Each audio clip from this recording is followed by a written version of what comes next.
Сәлеметсіздер. Тағы да өзіміздің Бателдің қолданып жатқан өнімдерімізді таныстырып айта кетейін. Бұл енді глицин, ұлым қолданып жатқан глицин. Глициніңіз міне мынандай түрі бар, мінекей көрдіңіз ба? Глицин. Ал бұл глицинді жаңағы бала студент, сондықтан әдейі осы глицинмен қоса ұлыма мына магний 5-ні де бергізіп отырмын. Магний 5-ті қазір бізде мынандай таблетка түрінде болса, жаңағы бір коробканың ішінде 50 таблетка бар. Дәмі әдемі, тәтті келген, сүйсініп қандай адамда қолдана алады. Ал енді қазір бізде білесіздер, сұйық түрі де шықты. Сұйық түрін жаңағы мына таблетканы іше алмайтын кісілер, үлкен кісілер болса, бала болса, сол өзінің жаңағы берни колпачогы бар, сондай қылып әдемі шығарған. Осылай жаңағы магнийімізді қолданып отырмыз. Бұл енді стреске, мидың жұмысының қабілеттеріне, ұйқыны дұрыстауға деген сияқты процесстарға өте тамаша әсерін тигізеді. Ал енді жаңағы ары қарай жалғастыратын болсам, бұл біздің міне мойынға тағып қолданып отырған, мойнымызға тағып қолданып отырған некеңіздер. Турмалин, мына жасылдардың барлығы турмалин, сосын ішінде міне 5 түйір кристаллы бар, осындай шейнек. Бұны жаңа біз кәдімгідей осылай мойнымызға тағамыз. Мойынға таққан кезде бұл әркімге әртүрлі әсер етеді. Мысал басында жолдасымдікін тез мойнын ыстып, менікін ыстпайтын болса, қазір менікінде ыстады. Өйткені тазарту процестан өттік. Қаншама жаңағы Бателдің лимфокапсытан бастатып өнімдердің барлығын қолданғанның арқасында ағза тазарылып, енді қанымыздың сұйықталып жақсы болғанына байланысты, енді менің де мойнымды бір 15-20 минутта қыздырады, сосын біраз қыздырғаннан кейін алып қойып қоямыз. Бұны енді кәдімгідей жаңағы қолданып біраз уақыт жүргеннен кейін сіздер күннің көзі шығып тұрса, күннің көзінің астына қойып қоятын болсаңыздар, өте жақсы жаңа қуат алады, энергиясын алады. Ал енді қыстың кезінде біз күннің көзі болмаған кезде жаңағы Наталья айтқан болатын, батареяға қоюға болады, 4-5 сағат қойып алсаңыз болады дегенде, будильник қойып тастап, сол жаңағы батареяға қойып та қуаттандырып жүрдік. Некеңіз. Бұл енді шейнек. Ал енді көздің маскасы.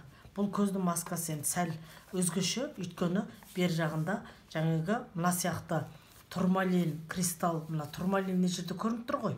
Ал мына көздікінде көрінбейді. Неге десеңіз, көз қайтып айтсаңыз да нәзік ағза болғандықтан бұны жаңағы бер жағына таза, шүпірек, міне таза жаңағы матамен тікіп қойған.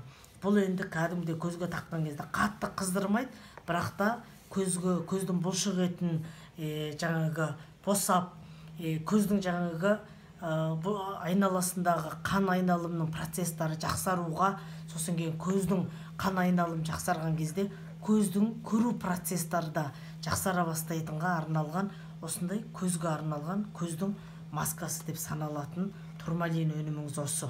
Ал енді менің ұлым жаңағы магний глицин активті қолданып отырдық, енді жасылмайды да беріп отырмын. Жасылмайды менің ұлым қолданып жатқанына, мынау енді 3-ші пачкасы міне енді бастайды. Міне бүгін соңғысын, екі упаковканы бүгін соңғысын бітірді. Бір айына 3 упаковка алып беріп отырмын. Жасылмай түгел ағзаға әсерін тигізеді. Менің ұлымда тазарту процестан өткен, енді жаңағы антиакнеларды қолданып, бетіне шығатын безеулерді әдемі тазарылып, қазір өзіне өзі қуанып, біздің Бателге де қуанышты болып жүрген бала. Сондықтан осы жаңағы жасылмайды жалпылама ағзасын тазарту, одан сайын жаңағы нығайту мақсатында қолдандырып отырмын. Жасылмайды барлық ағзаға жақсы әсерін тигізетіндіктен ұлыма әдей беріп отырмын. Алып әкетіп бара шыққан ауру жоқ, бірақ та аурудың алдын алу мақсатында беріп отырмын. Глицин мен магнийді студент болғандықтан қазір көп ұзақ уақыт жаңағы мына монитордың алдында отырады, ноутбукпен жұмыс жасап жататындықтан, практикасы қазір үйде де болып кеткендіктен, міндетті түрде жаңағы қорғайын деген мақсатпен жаңағы қолдандырып отырмын глицин актив пен магний 5-ні. Ал енді пантогематогенді папасы да ішеді, ұлым да қолданады. Бұны жаңағы басқа видеоларында жаңағы көрсетіп кеткен.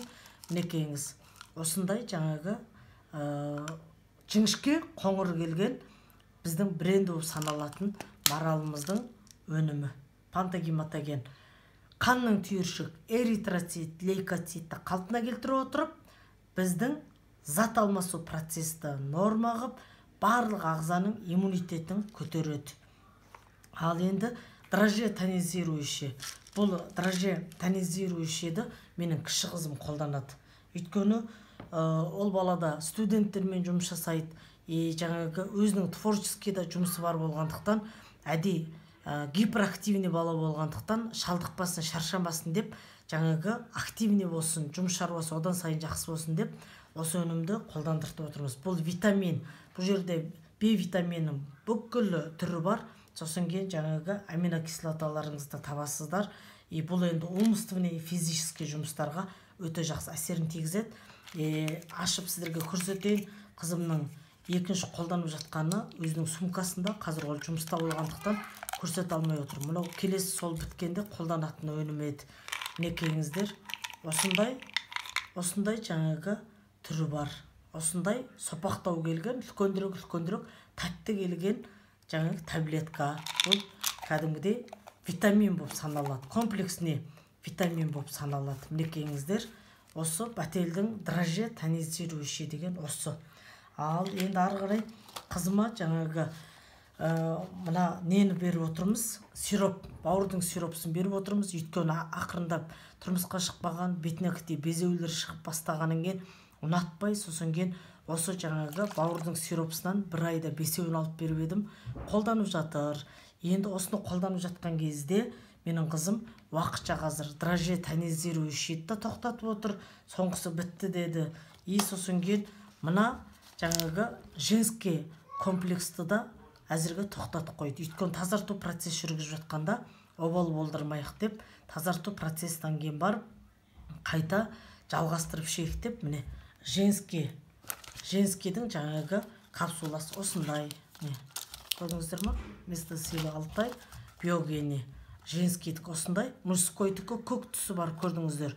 Мынау қызыл түсі бар. Осыны жаңа қызыма профилактика ретінде қолдандыртып отырмын. Ал мына сиропқа приописторхозия, лямблезия, бауырдың жаңағы суреті бар. Осы біздің сиропқа тоқталып өткім келіп тұр. Өйткені бұл біздің тазарту процессқа жатады. Бұны ойлайтын шығарсыздар.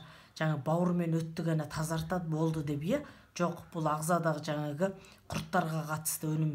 Жаңа құрттарды тазарта отырып, сосын кейін өтпен өттің жолын өт толып тұрған болса, өттің жаңағы жолағы толып кетіп қайырылып тұрған болса, босатып соның жаңағы деңгейін қалпына келтіреді. Сосын кейін бауырымызды тазартып береді. Бауыр дегеніңіз қанның фильтрі, білесіздер.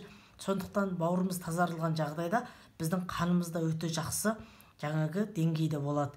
Мінекейіңіз, осы бауырдың сиропсын құртты айдатқыза отырып, бауырмен өтті тазартқыза отырып, бір мезетте бауырмен өттің жаңағы өзінің қызметін жоғары деңгейде атқару функциясын арттыратын сироптарыңыз осы сироп приописторхозия, лямблезия деп сыртында осындай бауырдың суреті бар болып келетіндеріңіз осы өнім. Ал енді қызыма жаңағы мастолицинді бергізіп отырмын деп алдыңғы видеоларда айттым. Енді соның мына гель для бюста деп мастолицинді да қолдандыртып отырмын.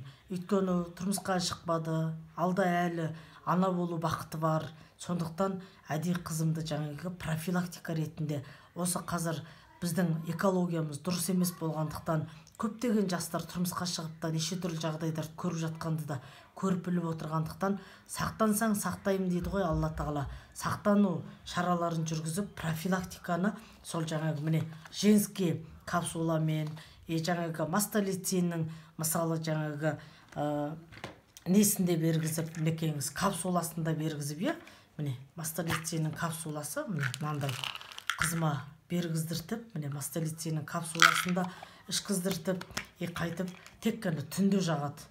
Түнде жаңағы жатардың алдында жуынып шайынғаннан кейін өзі жаңағы осы басында бір түрлі ыңғайсызданып жаға алмай жүрген еді, кейіннен жаңағы иісі де ұнайды деп жақсылап жағып қолданып, сол тұрақты қолданып осылай үйреніп кетті мінекейіңіз. Ал енді мына жаңағы венофацил. Венофацилді мен қызыма аяғына әдей жаққызып жүрмін. Ешқандай жаңағы варикоз жоқ, бірақ та күні бойы өзі жаңағы швейный инженер технолог, жаңағы дизайнер бала ғой.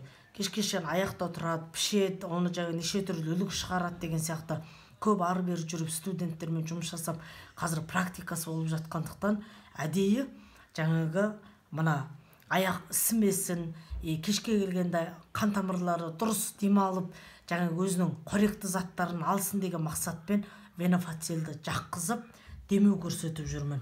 Ал енді мына микадатин үйде эфирмен микадатин псарихидолды тағы сұрағыңыздар болып беріп жүрдім. Әйтсе осы біздің микадатин псарихидол сосын жаңағы біздің эфирмен деген заттарды мен әдейі ұстап отырмын. Өйткені бұл өмірде әртүрлі жағдай болады.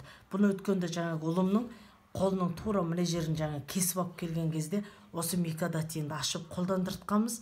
Екі ақырық жаққанда сенесіздер ма, мына өзі де бүгіліп жаңағы қозғалып мына жер жетіліп келе жатса қайта-қайта ашыла беретінді осы микадатиндарыңыз екі жаққаннан қалдырмай жетілдіріп, ар жағынан розовый болып новый тер шығып жетіліп кеткен. Сондай жаңағы жақсылықтарында көріп жатырмыз.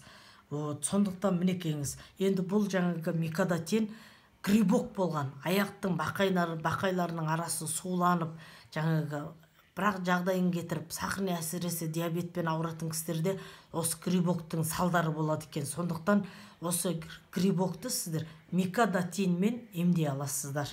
Міне, микадатин дегеніңіз нағыз өзінің шынбайлы емдейтін процесі грибокқа арналған. Ал псарихидол болғанда псориазға арналған. Мінекеңіздер, осындай өнімдерді қолданып жатқан жайымыз бар. Ал мынау менің жаңағы өзімнің өкшеме әдемілеп жағып, табаныма жағып, мына 5 уақыт намазға тұрғаннан кейін біздің суымыз жақсы емес. Сондықтан біздің жаңағы суымызға байланысты алғашқы өзіміздің профессиональный пилинг анап носки қайда, соны киіп, 1 ай жарым жүріп, терімнің жаңағы ескісі түлеп түсіп, жаңарып, күшті болған. Аллаға шүкір. Одан кейін содан бері мінекейіңіз жаңағы 5 уақыт намаздан кейін әдемілеп отырып, осы жаңағы мына многофункциональный, универсальный змейный жерді мына денеге де, бетке де, жаңағы қолға да бәріне жағуға болады да, аяққа да. Сондықтан өзі де мына әжептәуір ыдыста келеді екен. Мына 150 миллиграммыңыз әжептәуір екен, мына үлкендірек. Сосын иісі де жағымды, әдемі, жұмсақ жағылады. Жаңағы аяғыңыздың өкшесінің терілерін жұмсақ қып жереді ғой. Осыны мен міне өзім қолданып отырмын. Аллаға шүкір, мінекеңіздер, осындай жаңағы бәтелдің әрбір өнімдерін көріп, әрбір өнімдерін қолданып, риза болып жаңағы қазір өзіміздің ағайын туыс халыққа да айтып, бүгінгі таңда табыс көзіне де айландыра бастадық. Бүгінгі таңда статусым директорға көтеріліп, зарплатам қазір 100 мыңның үстінде.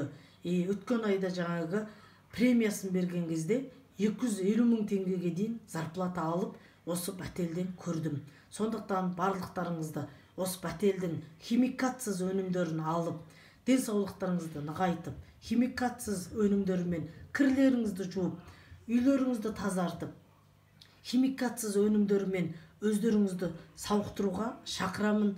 Әрі табыс көзіне біз сияқты да айландыра алатыныңыздаға, ары қарай командалық үлкен жұмысты атқаруға қандай шара қолдану керек, неден бастау керек, командалық жұмыста не жасау керек деген барлығын бүгінгі таңда үйрете алатын дәрежеге де жетіп келем. Аллаға сансыз шүкіршілік айтамын.